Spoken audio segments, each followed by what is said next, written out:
Kanye West's first album, College Dropout, featured classic records like Family Business and Through the Wire and Jesus Walks and so on and so forth. This is the first album I ever bought. And it's the reason why I'm still making music today. On my show yesterday, I mentioned that on stage, and like there were a lot of people that were like, "Hey, that's the first album I bought too, my nigga." Kanye West was he was never afraid to push the culture forward. He was never afraid to do things that would make people uncomfortable. He didn't necessarily give everybody what they wanted musically. He gave them what they needed. I really believe in that. Like, I really believe in the importance of music and it taking us places we haven't been before, and that's the goal that's my goal every time I'm making music or I'm doing a body of work. You know, he changed the way I view rappers. And that's something that I want to do too. I want to be Daddy Rockstar. I want to show that it's cool to be a dad. You know, you can be a young dad and that's a cool thing to be. And it's a blessing, and it's not this thing that's going to prevent you from achieving your dreams. And that's just an excuse that weak people make when they feel like giving up and they need an excuse. Having a kid is the best excuse to not chase your dreams. But realistically, what are you telling your kid then? You know, you're just telling them, like, you know, when they grow up and they're like, okay, well, this is what I want to do. Like, you're basically saying like, yeah, well, I never achieved what I wanted because you were here.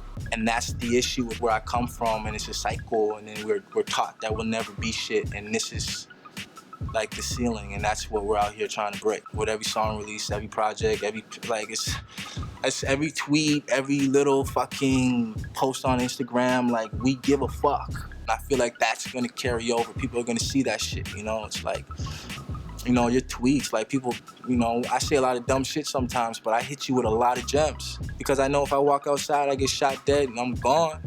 My Twitter timeline's locked in time. That's something people can go back to. Like, I know my niggas are gonna go back to my timeline when I'm dead.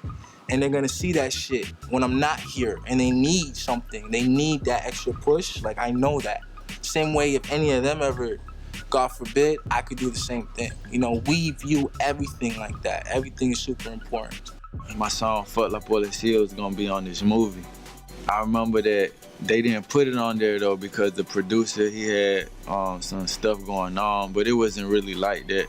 Said he had problems with his management. You know, one of my label mates went to prison, and I was kind of like the next one up, but I wasn't prepared. Everyone knew that as far as the label goes. I'll usually start with the chorus, get the melody of it. Lots of time I'll voice note, or if I'm on the road, I'll just voice note it. If I'm in the studio, I'll go right in the booth and just start humming out ideas. Work hard. Just know that everything that you see doesn't come easy. I always say, man, like, the little bit you guys get to see from me, it took me a lot of time, blood, sweat, and tears to give y'all this.